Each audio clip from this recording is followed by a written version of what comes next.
Soo dhawaada daawadayaal, waxaan maanta idin wadaa muuqaal kale oo cusub. Gabadhan yariista ah ee yar waxa ay ku dhalatay iyada oo dhagool ah amaba dhagaha la aanan wax maqlaynin. Aabbaheedu waxa uu ahaa dadka muusiga sida aadka u tuma ee dadka madadaaliya. Waxay ahayd mar waliba qof si aad ah u daawata waxa aabbaheedu uu sameynayo. Badanaa waxa ay ahayd iyadu markay wadooyinka ay marayso kuwa ay ku dhibaneed gawaarida, iyaguna waxay u malayn jireen qof iska yeelyeelaya amaba kibir ay ka tahay. Waxa ay tagtay iskuullada wax lagu barto, waxaa loo jawaabi jiray, adigu wax ma baran kartid maadaama aad tahay qof dhagool ah. Waa lagu jeesjeesi jiray ilaa ay ka gaarto ay ka xanaaqdo ee iskuulka ay ka tagto ay ka caroto.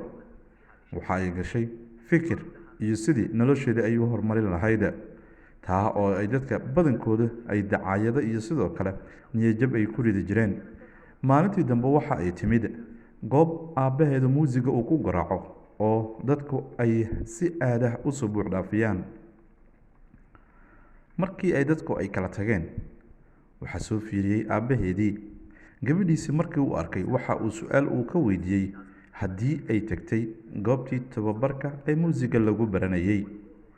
Intii uu sugayay jawaabta, gabadhiisi waxa ay la yaabtay amaba uu la yaabay ilinta sida durbaba indhaheedii u soo daysay gabadhani yar oo inta ay iskuulkii tagtay ee dadku ay dacaayado iyo sidoo kale ay niyadda ay ka soo dileen. Iyada oo u sharaxaysa waxyaabihii lagu soo dhahay aabbaheedii ayaa waxa uu si qoto dheer inta uu fiiriyey waxa uu yidhi, maxaad ka rabtaa in dadkaasi oo kale aad noqoto? Waa inaad noqotaa qof ka duwan dadkaasi oo kale. Waxa uu yidhi, barnaamijkan muusigada ah waxa uu u baahan yahay fikir iyo caqli. Marka hore marka aad sameynayso waa in aad indhahaada isku qabataa marka aad garaacayso muusigaadii. Waxaad fahmi doontaa ayuu yidhi muhiimadda gaarka ah ay leedahay garaacista muusiga iyo sidoo kale in naftaada aad u sheegto in wax waliba ay tahay mid aad awoodi karto haddii aad ku talagasho inaad samayso. Waxa ay bilowday in ay muusigii ay garaacdo iyadoo indhaha isku qabanaysa sida aabbaheeda uu kula taliyey. Waxa ay soo xusuusanaysaa dhammaan dhibaatooyinkii iyo hadalladii kulkululaa ee niyaddeedii saameeyey. Iyadoo si fiican u garaacaysa muusiga ayay niyaddeeda waxa ay ku soo celcelinaysaa dhibaatada iyo sidoo kale hadallada kulkulul ay dadku ay ku soo dhihi jireen markii ay iskuulka ay tagto, taa oo ku qasbaysay ama awood u siinaysay in ay muusiga si aad ah ay u garaacdo si ay u gaarto gunta ah in ay guul mar uun ay taabato. Waatan iyadoo soo xasuusanaysa sida gabdhaha faceedii ay ugu jeesjeesi jireen oo ay u dhihi jireen, adiga weligaada wax ma garaaci doontid amaba muusiga ma garaaci doontid mana baran doontid, taa oo iyadu niyad-jab ay markii hore ay ka muujinaysay. Inkastoo hadda markii aabbaheedii uu la hadlay ay noqotay mid si aad ah muusiga u garaacdo. Waxaa la soo gaaray tartankii dugsiga. Waxaa la sugayey ardayadii iyadu ku jeesjeesi jirtay, taa oo iyadu isku malaysay in sanadkan ay ku guuleysan doonto tartanka.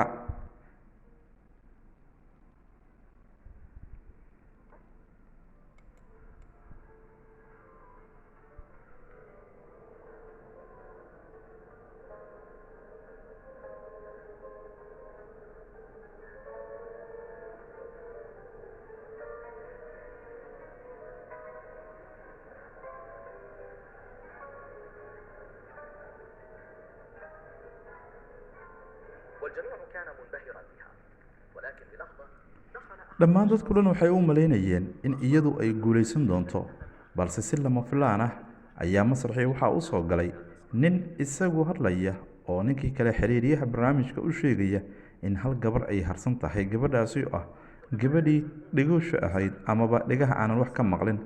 Aad ayay u yaabtay gabadhii xarfaanada iska dhigaysay ee iyadu isku malaysay in kaalinta koowaad ay muusiga tartanka ay ka geli doonto. Waatan dadkii soo hor istaagtay gabadhii lagu jeesjeesi jiray ee dhibaatada kala kulantay dadka iyo sidoo kale ardayda markii ay tababarka ay muusiga ay baranaysay. Markii ay masraxa ay soo istaagtay, durbo waxa ay soo xasuusatay hadalkii aabbaheeda uu ku dhahayay ee ahaa, marka hore waa inaad indhaha aad isku qabataa aadna si wanaagsan u garaacdaa muusiga.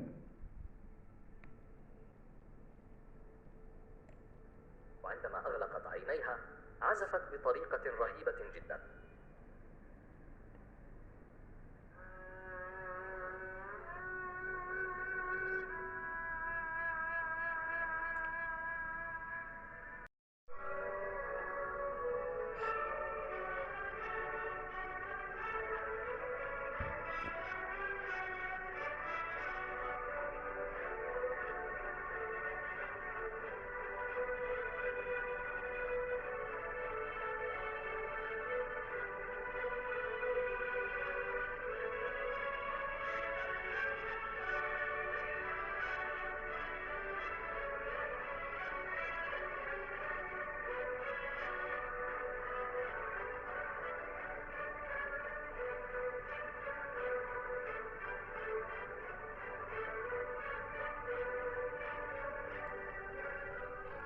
sida aad u jeedaan daawadayaal, muusiga waxa ay garaacaysaa gabadhan iyada oo soo xasuusanaysa dhammaan waxyaabihii dhibaato ee loo geystay ee ku dhacay ee gefka ahaa, iyo sidoo kale sumcad xumeynta iyo in niyadda laga dilayay in aysan waxba qabsan karin.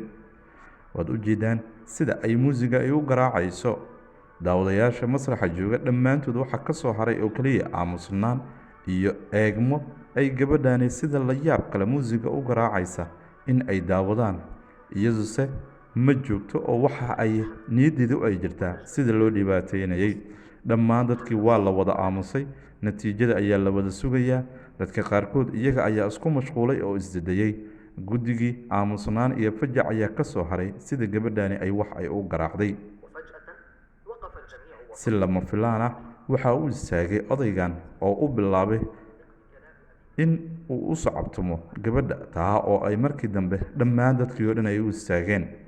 waatan gabadhii iyadu isxarfaaninaysay oo meesha guuldaro kala kulantay, gabadhii kalena guusha ay gaartay. tani waxa ay ku tusisaa sida mar waliba loogu baahan yahay in naftaada aad u sheegto inaad guulaysan karto, mar walibana ha ku kalsoonaato hooyadaadii aabbahaada sida ay guusha ay kula doonayaan, ayna mar waliba kula weynaato hadalladoodii.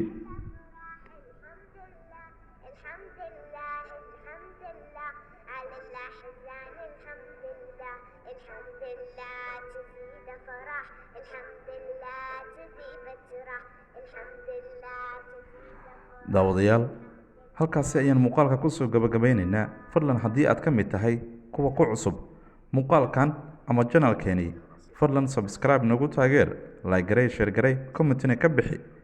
wayna dhiirigelin doontaa aragtidaada inaad nala wadaagto. mahadsanidin.